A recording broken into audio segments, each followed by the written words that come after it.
Welcome to Fly on the Wall podcast. I'm your host, Chris Sonkson, CEO and founder of Church Boom. Here you get to sit in on a live coaching session as I coach pastors through the ministry challenges we all face. If you find this podcast helpful, please make sure to like, subscribe, and share. Hey everyone, welcome to the podcast. We're talking with my buddy Steve, pastors a church in California. We're talking about two subjects. We're talking about how everyone needs a coach and what that coaching relationship could do for you. And we're also talking about learning to be better at vision casting. It's a great conversation. Make sure to check it out. Hey, I also want to encourage you to check out churchboom.org. If you've ever thought about being a coach, you can be a coach where you coach other pastors. We have a Church Boom coaching certification program. It can become a second chapter for your life. And right now, it can become a second income for your life. So check it out, Church Boom coaching certification program at churchboom.org. It's all digital. You go at your own pace. You will absolutely love it. But let's jump into the conversation with Steve. I think you're going to enjoy this one. Hey, thanks for being on the podcast today, and thanks for hanging out. And man, how can I serve you? What's on your mind? All right. Well, Chris, one of the reasons I reached out recently was I've been following Church Boom. It's been such a blessing just to help me navigate through these past few years, especially with when COVID happened. Just like with all the ministries nationally. But one of the reasons I've been reaching out recently is just seeing the benefit of coaching and consulting in my own other aspects of my life. And I'm a business owner as well, and we also run a nonprofit. And so I've been learning a lot in these past few years. And with the coaching and consulting that I've been receiving from recently in business and in the nonprofit world, it's really struck a chord within me to tap into the executive uh, consulting and coaching that Church Boom offers. And so my question today is, what are the differences and similarities in receiving pastoral coaching, pastoral consulting in comparison to some of my other experiences? Well, I don't, your other experiences, were they more like life coaching? No, it was paid consultation. It was just really diving deep into the inner working of the business, of the uh, direction we're going with the nonprofit. I see. Well, I can only speak to our coaching, but I believe in coaching a lot, Steve. I think professionals get coached and amateurs learn by trial and error. And I think that everybody should be getting coached. I have two coaches in my life that have been my coaches for over 10 years. And I'll never stop getting coached. I think you should always be being coached. But in our world for Church Boom, we want to dive into the church. And most of the time, the church is wanting to go multi-site or wanting to do something big, or they feel stuck. And if they feel at all stuck, for us, we love to work with the pastor to help him figure out what's happening in him that's keeping things stuck. But then also we like to get in real practical, like, okay, what's your visitor flow like? How many following up with those visitors? How are you raising up leaders? What's your generosity calendar look like? What's your giving look like? And then starting to dig into that. It's interesting because coaching asks questions and consulting provides solutions. And so one thing that, man, we always want to strive to do is we want to be able to help provide solutions for people, because I think pastors are hungry to figure out how to get unstuck. And sometimes it's just a tweak in the carburetor. It's just a little change in the engine. It's not a major change, but you got to change something. And unless you change it, you're gonna remain stuck. So for me, it's I think everybody should be getting it, and I think everybody should be receiving. I call it coaching, but here's how you do this. Here, where are you at? You're 200. You want to get to 500. Here's how you get there. Here's what's going to happen. Here's what's going to need to change. And then the person walks you through it. It's the difference between having a tour guide and a travel agent. A travel agent books your tickets and then you go on the trip. The tour guide goes with you. I tell everybody on our team that all of our guys that do all the coaching for us, we don't be a travel agent, be a tour guide. Tell people how to get, show people how to get there. Don't tell them how to get there. And so I think those for us, that's kind of a big difference. All right. What would you say are some of the similarities, just in, because I've ran across a lot of other pastors who are just really tapping into a lot of different aspects of coaching, and, from speaking to executive to, just, then there's, you're trying to get in shape, you're going to the trainer. What would you say are some of the differences that are not quite the same, but are similar in fashion to pastoral type um, coaching, So differences between pastoral coaching and what was the other one? and just any variety of type help, guidance.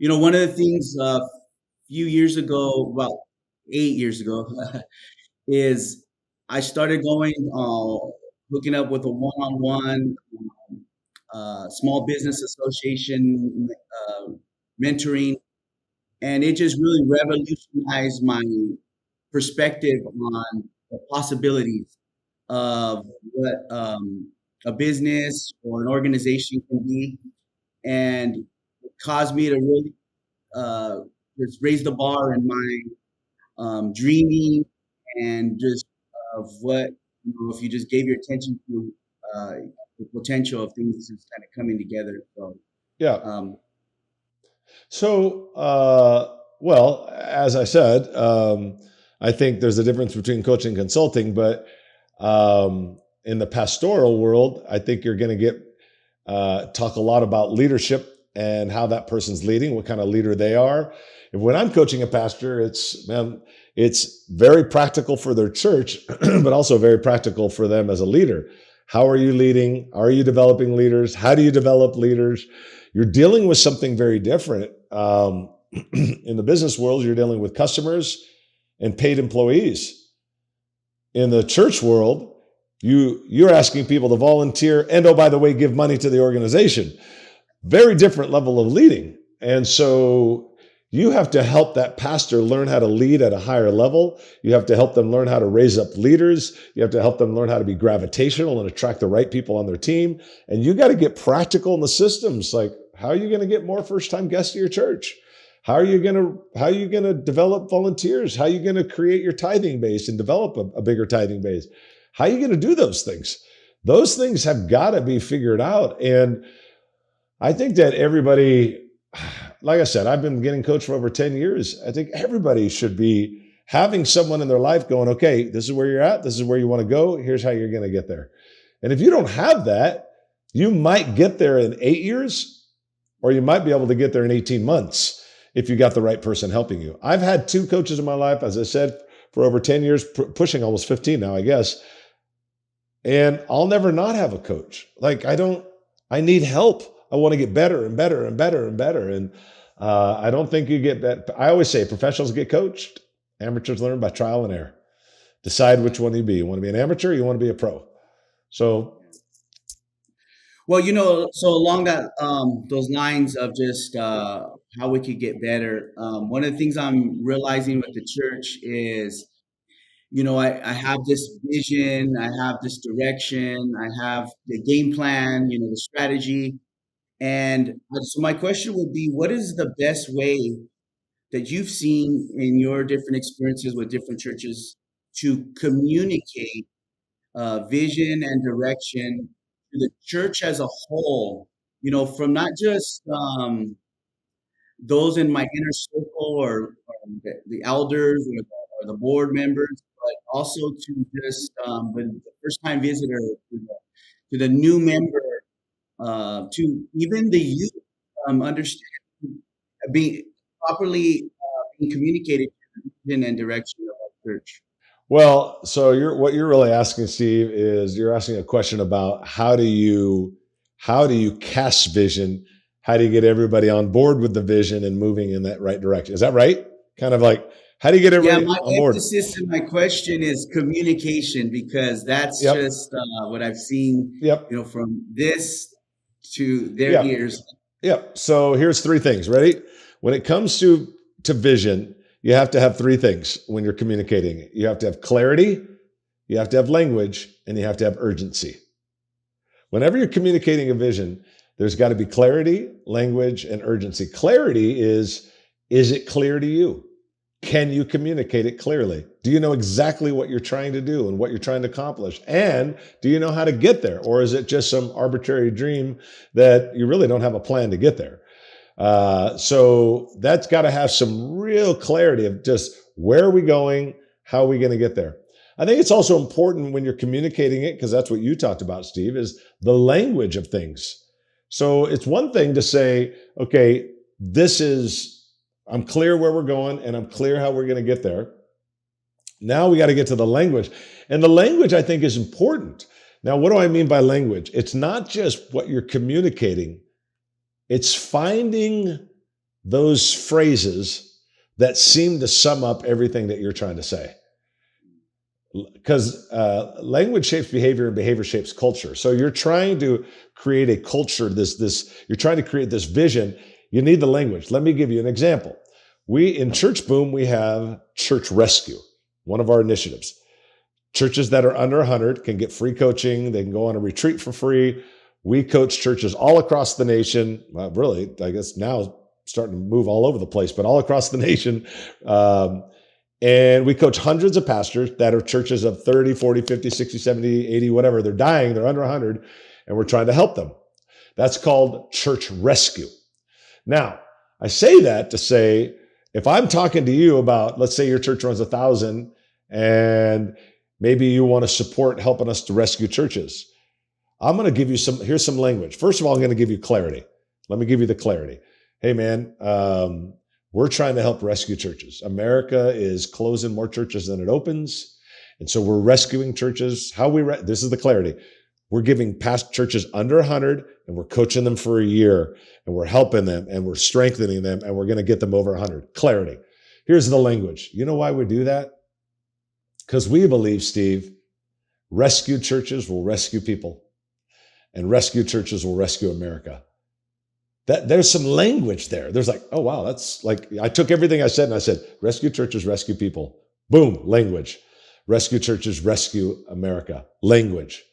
Then the third part that I talked about was urgency. Here comes the urgency. Hey, America's closing between 100 to 200 churches every Sunday. If we continue at this pace, we're going to lose big time, and we're going to become the next Europe, which is not really a Christian, would be classified as a Christian nation. Fastest growing religion in America is Muslim. We're not the fastest growing anymore. We're closing more churches than we open. This is not something we need to worry about 10 years from now. Steve, this is something we have to do about it right now, today. There's urgency to it. So now take your vision and go, what's the clarity? What's the language? And here's the question, urgency. Why? So let's say I'm a leader in your church. I'm maybe a high capacity giver. I could give a lot to help with the vision. Is it clear to me, because it's in your heart, is there language where I'm like, wow, rescue churches, rescue people. I got that. And is there urgency? Like, why do we need to do it today? Why is it important that it gets done today? Why can't we wait 10 years from now? Why can't we wait 2 years from now, a year from now? Where's the urgency behind what you're doing? When you're communicating a vision, because that was the question.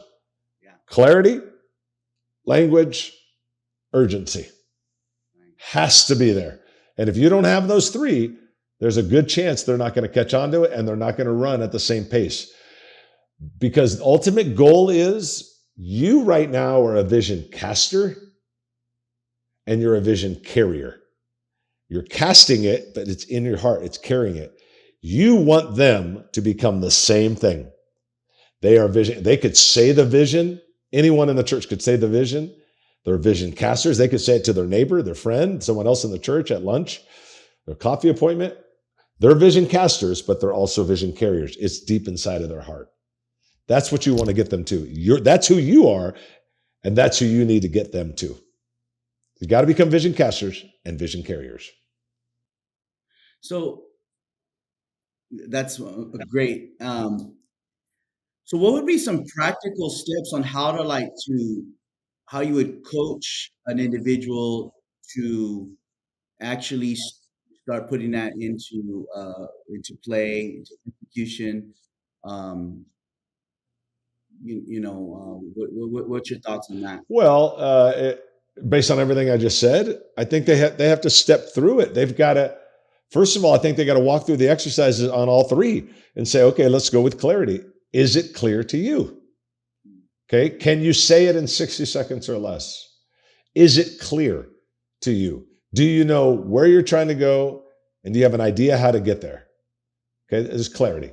Okay, you have to answer those questions. Do you know where you're going? Do you know how to get there? Now let's go to language. Can you sum it all up?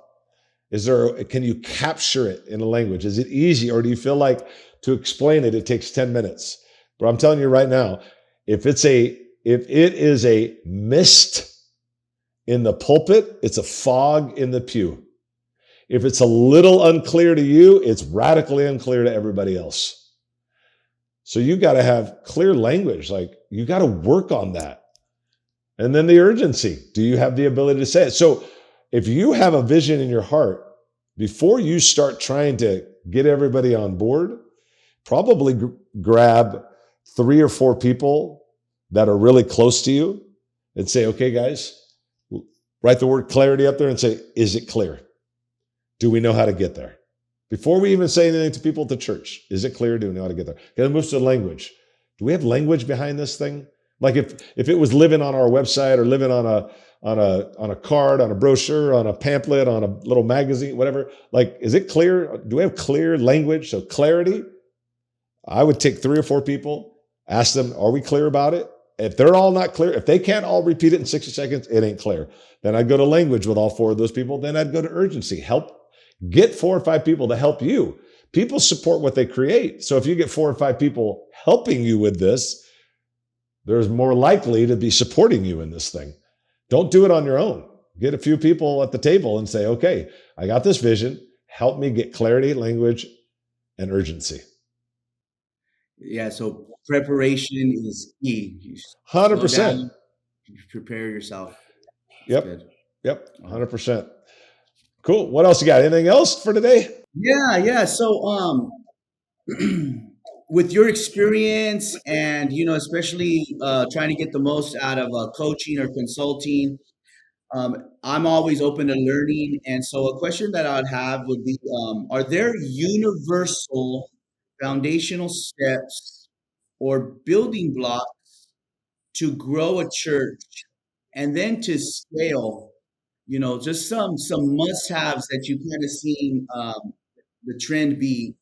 It's this universal, 3 steps, 5 steps, uh, things that for not only a church to grow but to scale. Okay. So let me tell you, whenever I look at one of our campuses, I don't do a lot of the day to day anymore, but I am the founder of South Hills. There's always 5 things that we were looking at on a Sunday morning. We're looking at the message. We're looking at worship. We're looking at children's. We're looking at environment. And we're looking at all things assimilation and systems. Those things are important. So I want to know, first of all, is the product good? Product is probably not a word everybody would like, but Sunday morning, is it good? I mean, is the message good? Is the worship good? Is the children's department good? Is the environment good? Is it clean? Is it lively? Is there music outside? Is there music on the inside? Does it feel like a party, like a a celebration, or is it like boring when you go? Like, talk about that. But then when you get to that 5th one, assimilations and systems, that's when I start getting really practical. Like, okay, let's talk about assimilations and systems. Like, I would ask questions. How do you get more first-time guests here? How do you follow up on those guests? How do you develop leaders? How do you build your volunteer teams? Those are the things that I'm going to be looking at. So if I'm coaching someone for the first time, I'm going to look at Sunday, and we're going to talk about that for a minute. Then I'm going to look at systems and assimilation and say, okay, how do you move people from the community to the crowd to the core? How do you develop leaders? How do you get people to come for the first time and follow up? Those are the things that you're looking at. And the thing is that most people, Steve, they'll set a goal like, hey, we want to be, whatever, 300 by the end of the year. They set a goal, but the reality is that's the result. They need to look at the activity that's going to get them the result. So I think when you look at activity, like, are we building our volunteer base? Okay. It's 20 now. We're going to try to get to 30 in the next 45 days. Then we're trying to get to 50. Then we're going to try to get to 60. Building the volunteer base, building how many new leaders you have and what system do you take them through. First time guests, like work on the activity and the result will show up. Everybody focuses on the result, focus on the activity. So those 5 things are the areas that I think are important to look at. And you think that applies to scaling as well? It's just like a matter of multiplying or Well, scaling a lot, when you start scaling because you're getting bigger, you're going multi-site, there's a few things to look at. The 2 big things are scaling isn't going to happen without leadership. You can't go multi-site without more leaders.